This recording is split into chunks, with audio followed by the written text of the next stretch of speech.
Saya hamba Allah mau bertanya, jika seorang suami menikah lagi tanpa sepengetahuan istri pertama, pada awalnya suami menikah lagi secara siri dan kemudian mereka melaksanakan ijab kabul lagi di KUA dan pernikahan tercatat di catatan sipil.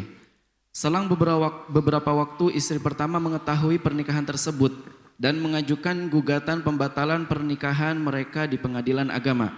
Gugatan dikabulkan oleh hakim sehingga pernikahan tersebut batal. Pertanyaannya, apakah secara hukum agama pernikahan tersebut juga dikatakan tidak sah? Apakah dalam hal ini hakim yang sudah memutuskan bisa mewakili atau mempresentasikan suami dalam hal menalak istri keduanya? Mohon dengan sangat pencerahannya Buya, terima kasih. Baik, sepertinya yang bertanya adalah istri yang kedua ya. Mungkin bagi istri yang kedua, karena Anda menikah dengan seorang laki-laki yang sudah punya istri, maka Anda harus punya bekal yang kuat di dalam ketabahan, kesabaran, memaafkan, memaklumi ya, mengurangi tuntutan dan seterusnya.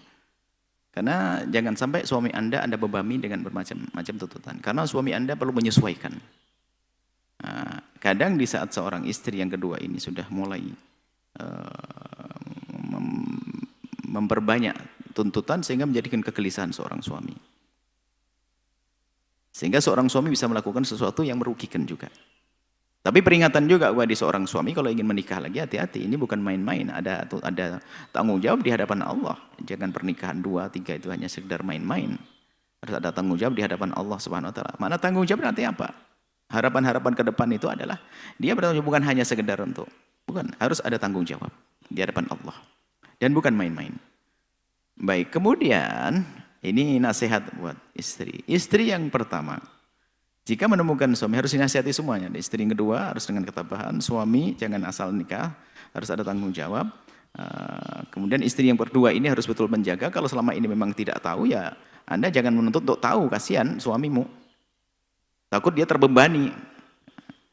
Kemudian juga istri yang pertama juga kasihan juga. Mungkin dia merasa terbebani juga dengan semuanya. Paling tidak damailah, yang penting semua terpenuhi. Punya anak yang soleh-soleh, bahagia. Istri pertama adalah jangan sampai membatalkan atau menuntut perceraian kepada suami, perceraian suami yang pernah menikah dengan cara yang halal. Sebab disebutkan dalam riwayat, yang demikian adalah termasuk dosa. Lalu apa yang dilakukan?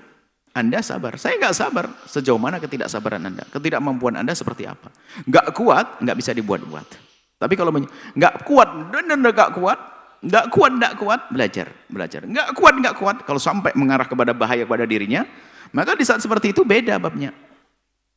Seandainya minta pisah pun menjadi sah karena dia tidak kuat benar, bukan hawa nafsu. Tapi tolong yang banyak hawa nafsu, hanya dengan hawa nafsu. Karena orang nggak kuat nggak bisa dipaksakan. Tapi jangan dikit-dikit minta cerai, enggak. Mending ditata hati, apapun bentuknya, mungkin itu adalah suaminya, sudah punya anak, dan seterusnya, tata hati. Nah ini kalau enggak kuat. Nah kemudian, jangan menyuruh mencerai. Jangan menyuruh mencerai. Bahkan minta cerai juga enggak boleh. Seorang istri yang minta cerai tanpa ada sebab juga tidak dibenarkan.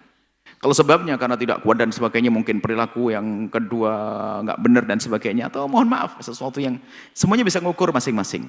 Yang jelas jangan gampang minta cerai sebagai seorang istri yang pertama, dan jangan juga nyuruh cerai yang kedua. Akan tapi itu semuanya sudah terjadi dalam syariat, artinya suami juga menikah, maka ayo bagaimana cara berdamai. Biarpun ada rasa sakit, dalam hidup masih ada sakit, tapi di balik sakit tentu ada kemanisan yang luar biasa. Yang Allah berikan, Allah janjikan kepada siapapun yang sabar.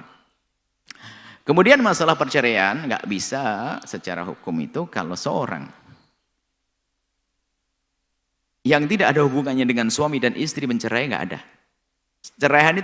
Perceraian itu baru berlaku ya, di saat suami tidak ada sama sekali. Suami tidak tahu di mana rimbanya.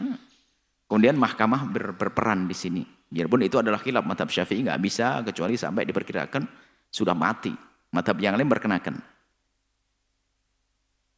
Seperti mazhab Malik dan yang lainnya. Akan tapi di dalam suami yang ada, alamatnya jelas dan sebagainya, istrinya juga ada, nggak ada siapapun bisa menceraikan.